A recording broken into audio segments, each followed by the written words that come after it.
Ladies and gentlemen, thank you for stopping by. Today I am interviewing Jake Cass, who is a former Bishop Stortford player and current Malden and Tiptree striker.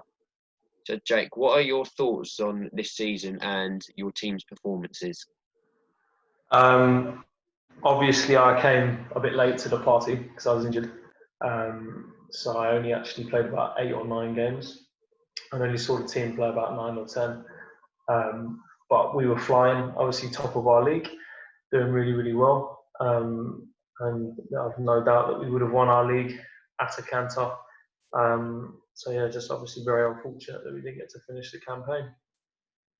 And do you have any personal highlights of this season, even though you was injured for so long? Yeah, so obviously I only played, I think it was 8 or 9 games, and the first few were from the bench because I was easing back from an injury, a long-term injury. But just getting back on a pitch was really, really good. And scoring my first goal after over a year was quite special as well. It was at home. My dad and my brother were watching as well. So that was probably the highlight. And then later on, I scored a couple of winning goals in some tight games, which was also nice. There were nice moments as well. Yeah, well, it's great to see you back on the pitch, even though you're not at Stortford. But it's good. It's just good to see you back. Got one in there already. Yeah. Yeah.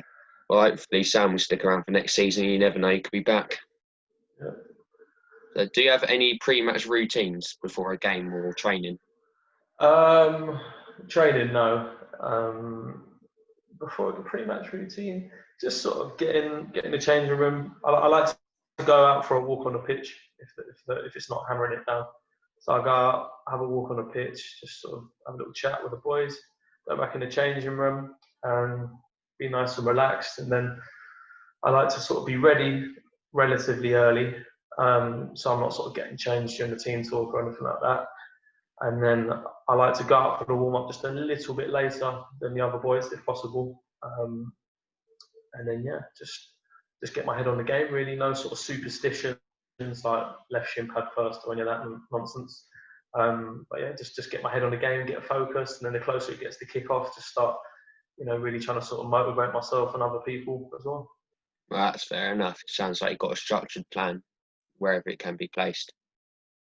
So what is your favourite match you've played in? Ever? Yeah, ever. Like this season, last season. This season, last season.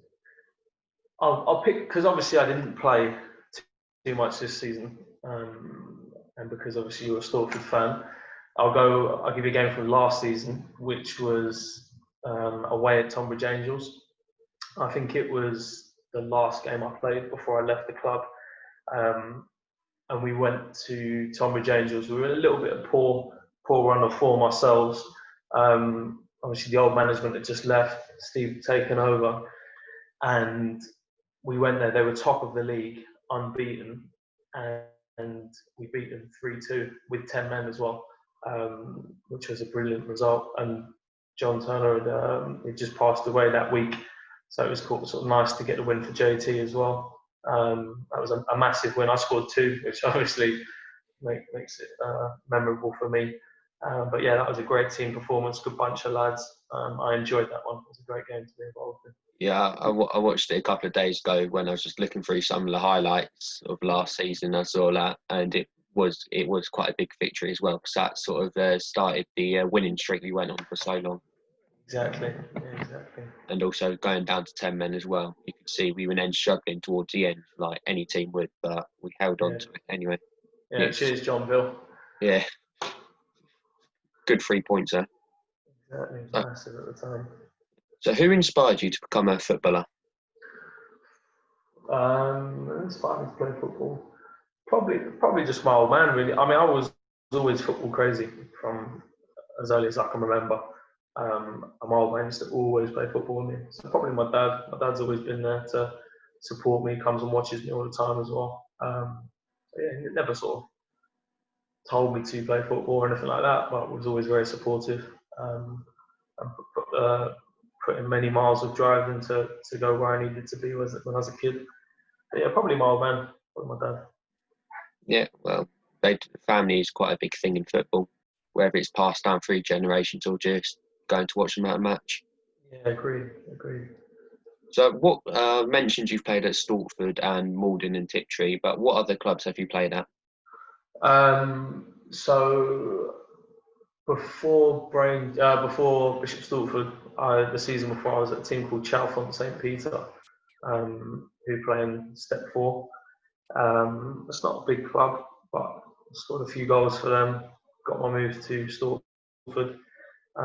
Obviously did quite well for Stortford, and then I got moved to Braintree last season when they were in the Conference National, and then I played about 7 games for them, and then got injured.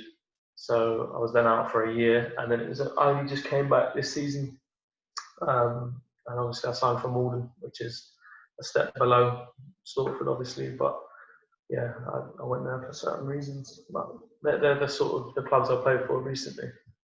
Yeah, well, Malden were doing quite well this year, obviously top of the table, and also in the FA Cup as well. Yeah, exactly. And also Stortford's former manager, Adam Flint, was assistant manager, I believe. I think coach would be his official Coach. title. Yeah.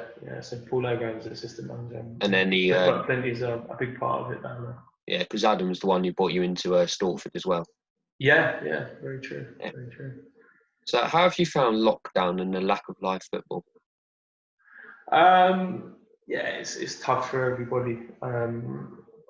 It's strange. I mean, you probably watch the Bundesliga and stuff. It's not the same without the crowds there. I mean, I probably wouldn't watch Bundesliga with a crowd, let alone without one. So I think even when the Premier League returns next week, I don't see myself watching as many games as I possibly can, because it's not. I don't find it the same without the crowd noise and without the atmosphere. And I also don't want Liverpool to win the league. So, yeah, but in terms of like playing and being part of it, I think everybody misses the structure, and just misses playing. I miss playing, obviously. So yeah, looking forward to, like, even if it's just going back to some training, which would be nice. So as you mentioned, you were due to win the league this year, but have you won any cups or leagues in your career? I've never, in senior football, I've never won anything, which is very, very depressing. I've been relegated once, and I've gotten to a playoffs once, but I had a bad motorcycle accident a week before the playoffs, so I missed the playoffs. We didn't get promoted in the end either. But other than that, I've never won anything. So this season, as I said, I think we had two games in hand, and we were 14 points clear. So I was on for my first ever league title, unfortunately. So, where do you see yourself in 5 years' time? How old will I be in 5 years? I'll be 31, 32. From a football perspective, I'd like to think that my body is still allowing me to play football when I'm in my 30s. Hopefully at the highest level possible, whether that's step 3, step 4, step 2, who knows? We'll just have to see. But my biggest hope would be that I can physically play football to my best of my abilities. Yeah. Well, unless you turn out to be Jamie Curtin, you can play till you're 40 odd. Yeah, I mean, I can't see it personally, but I will give it a go. I'll give it a go. Well, I'd love to see you play again, unless I come down to Malden or wherever next year and come watch you. Yeah, well, next year is very, very much in the balance. So, yeah. I don't know where I'm going to be playing next season. I'm not contracted to anybody. I haven't signed anywhere yet. So I'm open to all offers and still deciding on my future. Yeah. So, what is the favourite stadium you've played at? Favourite stadium? Ooh, tough one. I played at Salford City last season, which they get quite a good attendance, because obviously they're owned by the old Man United players, so there was quite a good attendance there. They have like a stand behind the goal that they shoot at second half. They shoot towards that end second half. They've got a good good amount of crowd noise. What else did I play last season? Um, just trying to think. Yeah, Salford City is probably one of the bigger capacities I played at in recent years. But in terms of my favourite ground to play at, I did love playing at Salford.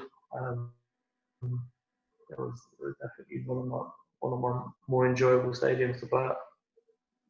But were you on the Braintree side when they played Orient last year? No, they played them away last game of the season, so I was injured by then. Ah, fair enough. So after a bad game, or when you're going through bad form, how do you deal with that, and how do you turn it around as a team and as a player? Um, as a team, I'd say I start by correcting myself as a player. You just got to always believe, I guess. I mean, I always believe that I'm going to get a chance to score or I'm going to score a goal. So if I played 89 minutes and missed 5 really good chances, I still think that I'm going to score in the 90th minute. And that's the way that you have to be. So from a personal standpoint, now, fortunately, I don't think I've ever gone more than 2 or 3 games without scoring a goal. Um, yeah, but I would just say, as I say, just always back yourself. Always believe that, from a centre forward's perspective, believe that you're going to score a goal.